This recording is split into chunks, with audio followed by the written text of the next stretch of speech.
Magandang hapon, mga bata. Magandang hapon din po. Ako nga pala si Teacher Juby at ako ang inyong magiging guro para sa Filipino 4 ngayong araw. Bago tayo dumako sa ating bagong aralin, ay magsisimula muna tayo sa pagbabalik-aral. Ano na nga ang pinag-aralan natin kahapon?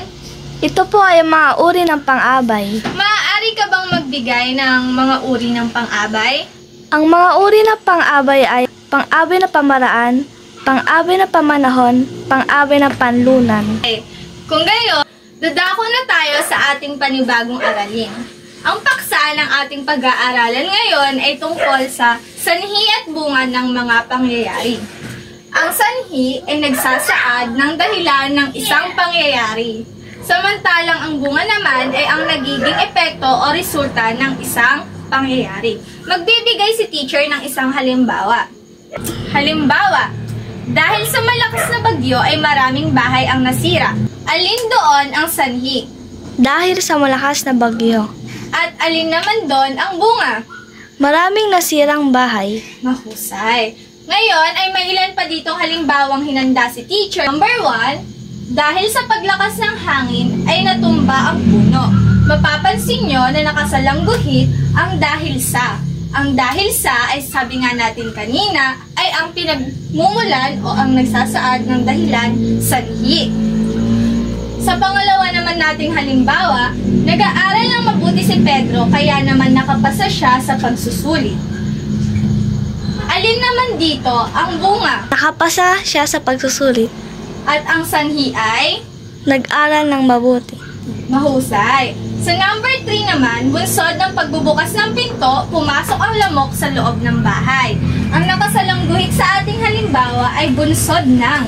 Ito ay nagpapakita ulit ng sanhi. Sa pang-apat nating halimbawa, umulan ng malakas, kaya naman umapaw ang ilog at nagdulot ng baha.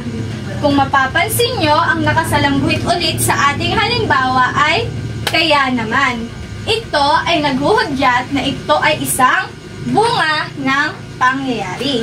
Sa panglima naman, palibhasa ay maaga siyang gumising, kung kaya hindi siya nahuli sa trabaho. Ito ay nagpapakita, ang nakasalang guhit ay nagpapakita ng isang bunga ng pangyayari. Ngayon, sinong gustong makarinig ng kwento? Ako po. At ngayon, merong hinanda ditong kwento si teacher. Ang pamagat ng ating kwento ay Ang Daga at ang Leon. Ayun na nga ang pamagat ng ating kwento. Ang daga at ang leon. Babasahin ni teacher ang kwento at ang gagawin nyo lang ay makikinig. Mamaya ay meron akong mga katanungan para mapatunayan natin kung kayo nga ba ay nakikinig o hindi. Isang daga ang nakatuwaang maglaro sa ibabaw ng isang natutulog na leon. Kanyang inakyat ang likuran ng leon at pagdating sa itaas ay nagpadausdos siya pababa. Sa katawaan ay di niya napansin na nagising ang leon. Ano na nga ang dahilan ng paggising ng leon? Naglaro ang daga sa ibabaw ng natutulog na leon. Husay. Dinakma ng leon ang daga at hinawakan sa buntot na wari bagang balak siyang isubo at kainin. Natatakot at nagmamakaawa ang daga. Ipagpaumanhin mo, kaibigan, hindi ko sinasadyang gambalain ka sa pagtulog mo. Wala akong masamang hangarin, nakatuwaan ko lang na maglaro sa iyong likuran.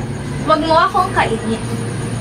Nabakas ng leon sa mukha ng daga ang tunay na pagmamakaawa.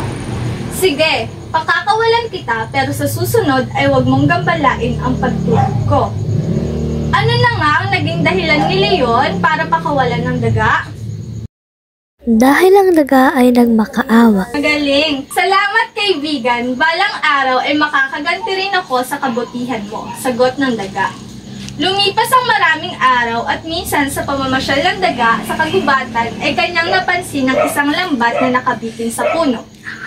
Lumapit siya upang mag-usisa at agad nang nakilala ang leon na nahuli sa loob ng lambat na ginawang bitag ng mga mangangaso sa kagubatan.